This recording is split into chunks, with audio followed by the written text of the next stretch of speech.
Sabe aquela famosa história da briga de Galileu com a igreja? Quase todo mundo lembra disso como um caso clássico de ciência contra a religião. Mas e se a verdadeira batalha não fosse sobre as estrelas, e sim sobre algo muito mais básico? Como se lê um livro? Pois é, vamos mergulhar nessa ideia. Diz a lenda que, depois de ser forçado a negar suas ideias, Galileu teria sussurrado, meio que para si mesmo, mas ela se move. Esse momento, real ou não, virou um símbolo. Um símbolo de um conflito que ia muito além da astronomia. Na verdade, ele acendia o pavio de uma crise sobre como interpretar textos antigos diante de novas descobertas científicas. E aqui está o centro de tudo. O grande debate não era simplesmente se a Terra girava em torno do Sol ou não. A questão de fundo era sobre os princípios de interpretação. Como a gente deve entender a linguagem, o estilo literário e, principalmente, a intenção de um autor, ainda mais num texto tão complexo como a Bíblia? Para a gente conseguir desenrolar essa história, precisamos começar com um conceito que é fundamental. Para qualquer texto, o primeiro passo é tentar entender a intenção do autor. E isso nos leva a uma distinção que faz toda a diferença. A diferença entre uma leitura literal e uma leitura literalista. Ok, então o que é o tal do significado literal? Não é ler tudo ao pé da letra como se fosse um manual de instruções. O sentido literal é o sentido natural, aquilo que o autor realmente queria comunicar dentro do seu contexto. É o oposto de ficar procurando um significado místico ou super secreto em cada palavra.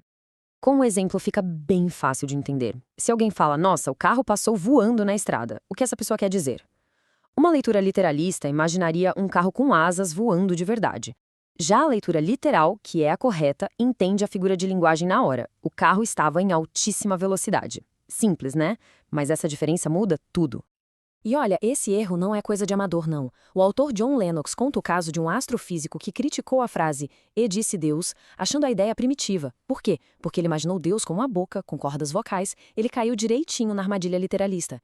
Ele não sacou que disse ali é uma forma de expressar a comunicação divina, uma realidade que é literal, mas comunicada através de uma metáfora. E isso nos leva direto para o próximo ponto. As metáforas, elas não são só um enfeite poético, um jeito bonito de falar. Elas são, muitas vezes, ferramentas essenciais para descrever a própria realidade, principalmente quando essa realidade vai além do nosso dia a dia. E é aqui que os dois mundos que parecem tão distantes se encontram. Tanto a teologia quanto a ciência dependem muito de linguagem figurada. Pensa bem, quando a gente tenta descrever o divino ou o mundo da física quântica, são conceitos que não dá para ver, não dá para tocar, aí as metáforas se tornam indispensáveis. Vamos pegar um exemplo famoso da religião. Quando Jesus fala, "Eu sou a porta", ninguém imagina uma porta de madeira com dobradiças. É óbvio que é uma metáfora, mas ela aponta para uma verdade que se afirma como literal.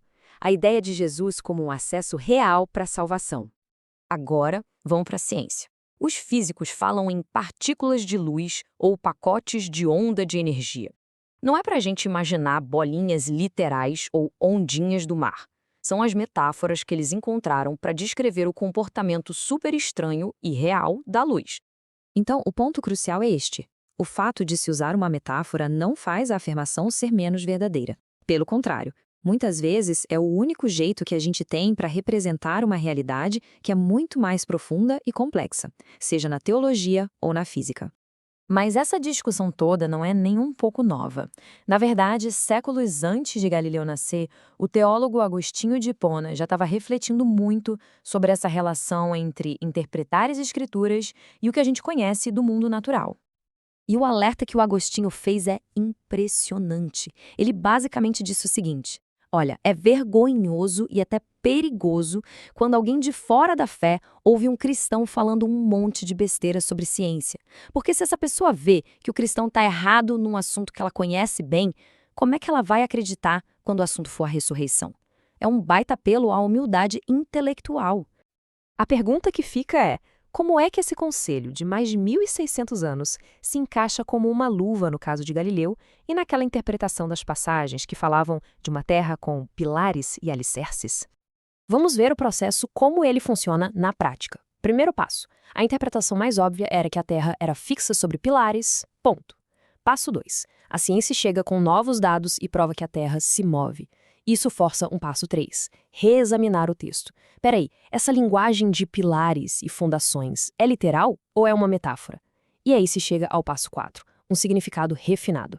As palavras são metáforas para a estabilidade do sistema planetário, uma estabilidade bem real e comprovada. Em outras palavras, a ciência não foi a inimiga da fé nesse caso.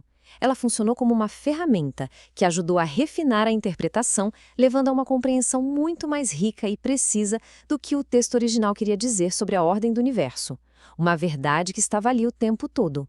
Certo. Então, qual é a grande lição que a gente pode tirar disso tudo? O caso Galileu nos deixa um modelo que não envelhece sobre a necessidade de equilíbrio e, acima de tudo, de humildade. A história nos alerta contra 2 grandes perigos. O primeiro é querer casar a interpretação de um texto antigo com a ciência da nossa época. Isso é uma cilada, porque a ciência muda. O segundo perigo é o extremo oposto, simplesmente ignorar o que a ciência, a razão e o bom senso nos mostram sobre o mundo. A virtude essencial para navegar por esse campo minado é a humildade. A humildade de saber diferenciar entre o que o texto de fato diz e o que a nossa interpretação do texto diz. E reconhecer que a nossa interpretação pode estar incompleta ou até errada. No fim das contas, a lealdade não deve ser a nossa própria interpretação, que é falível. A lealdade deve ser ao texto em si.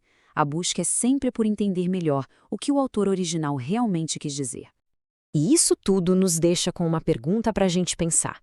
Esse conflito entre interpretações de textos antigos e o conhecimento moderno não acabou com Galileu, né? Em quais debates de hoje em dia, sobre as nossas origens, sobre ética, sobre tantos outros temas, essa lição de humildade, equilíbrio e interpretação cuidadosa é mais necessária do que nunca?